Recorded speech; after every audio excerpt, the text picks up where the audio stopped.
Hello guys! Welcome back to my channel. It's me again, Lakwatsirong Butiki. Happy New Year sa inyong lahat. Medyo mahaba-habang pahinga kaya dito muna ako sa malapit maglalakwatsa.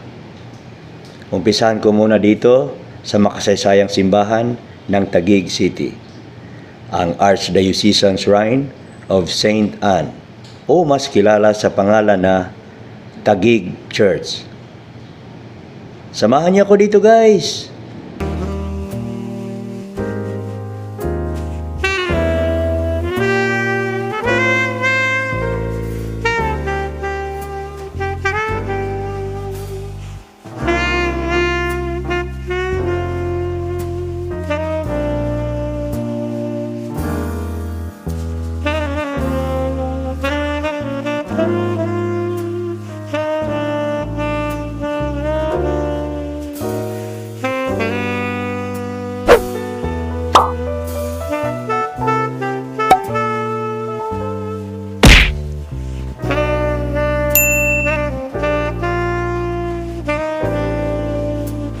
The city of Taguig is a first-class, highly urbanized city in Metro Manila.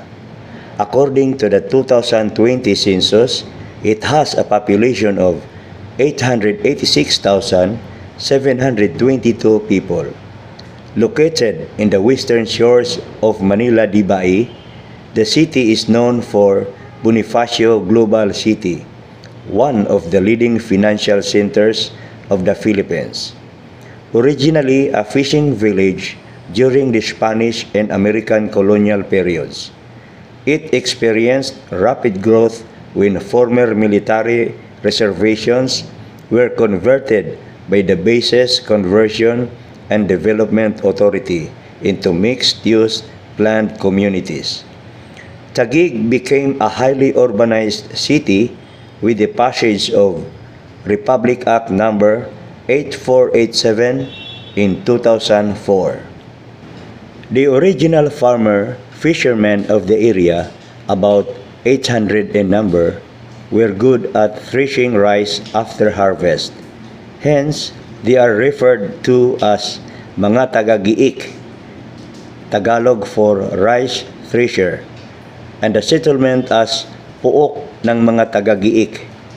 Spanish friar Fray Alonso de Alvarado, together with Conquistador Roy Lopez de Villalobos, who crossed Pasig River to reach the city's present site in 1571, found Taga-giik difficult to pronounce.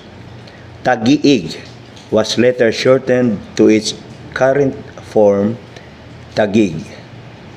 Santa Ana Church, or Taguig Church, also known in its formal name as the Archdiocesan Shrine of Saint Anne, is a Catholic church located at Barangay Santa Ana, Taguig City. It is situated next to the Taguig River and across Plaza Quezon, where the statue of the late Manuel L. Quezon was erected when he was still serving as President of the Philippines. Saint Anne is the patroness of the church. In 1571, the Spaniards subjugated mainland Luzon, including Taguig, through the Legazpi expedition.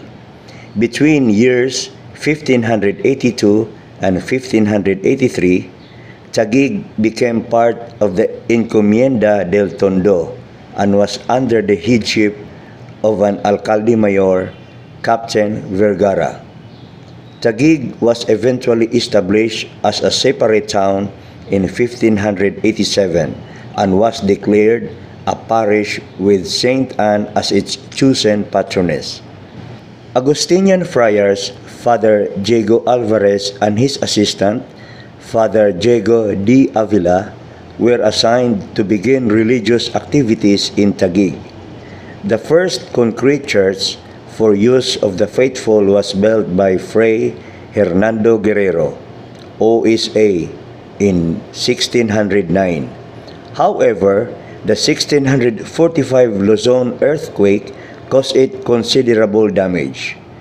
In 1848, Fray Andres Diaz, OSA, began the construction of a new church complex. This too, unfortunately, was destroyed by the tremor of 1882. To continue administering to the spiritual needs of the faithful, a makeshift church was used until the construction of a permanent one. Construction of the present church started during the term of Fray Patricio Martin, OSA, in 1883. He, however, did not see its completion due to his early demise. His successor, Fray Guillermo Diaz, OSA, continued with the project and saw its eventual completion. During the early American period, secular priests of the Archdiocese of Manila succeeded the Augustinian friars in Taguig. The first of these was Father Silvino Labao of Tipas. He was followed by Father Vicente Estacio of Tipas, who oversaw the installation of the church sa wali ceiling. Father Gerardo Maximo completed the rehabilitation of the church. More improvements in the edifice were undertaken by Monsignor Ogorio Huta and Monsignor Emmanuel Sunga in preparation for the parish 400th anniversary in 1987. In 1942, Imperial Japanese invaded the province of Rizal and established garrisons in the town. The church was remembered as the place where hundreds of male inhabitants were incarcerated for a number of days in August 1943.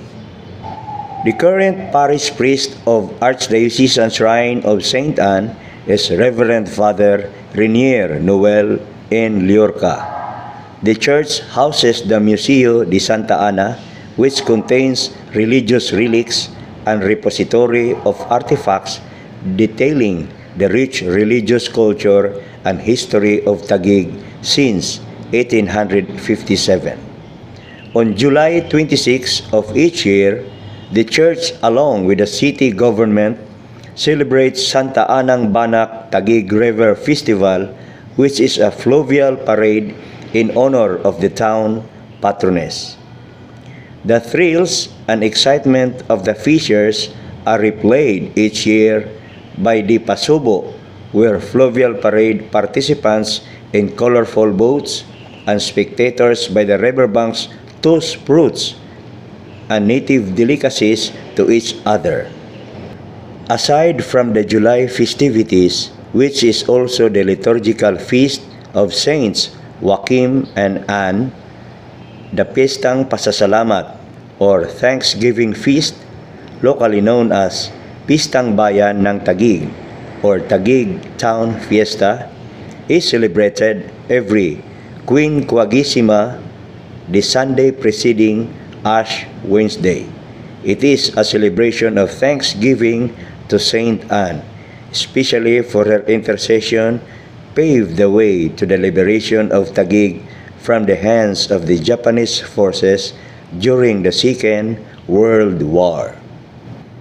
According to architect Manuel Maximo Lopez del Castillo Noche, a member of the International Council on Monuments and Sites, the structure of the church follows the barn-style Baroque architecture design, with its very defined articulation of both vertical and horizontal base topped by a simple triangular pediment.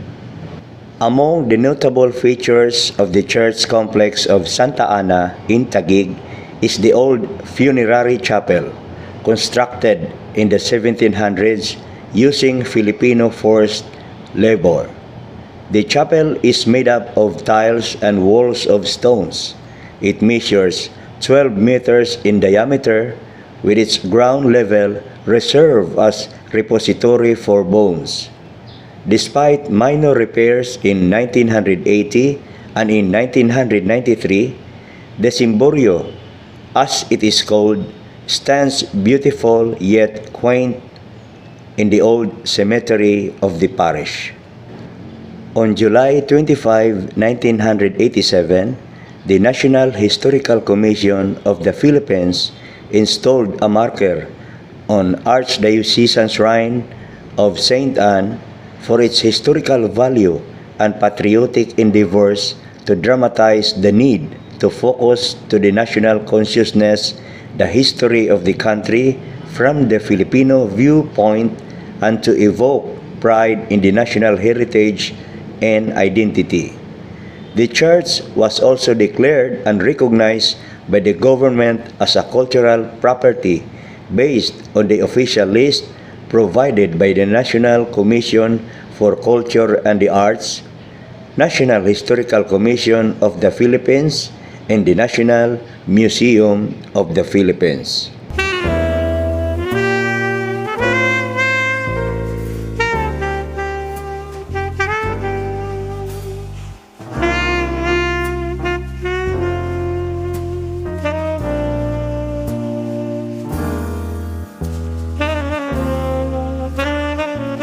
Mula naman dito sa Santa Ana, Taguig City, pupunta na ako ngayon sa makasaysayan rin na simbahan ng Mandaluyong City, ang Parish of Our Lady of the Abandoned. Abangan niyo ako doon, guys! Bye-bye!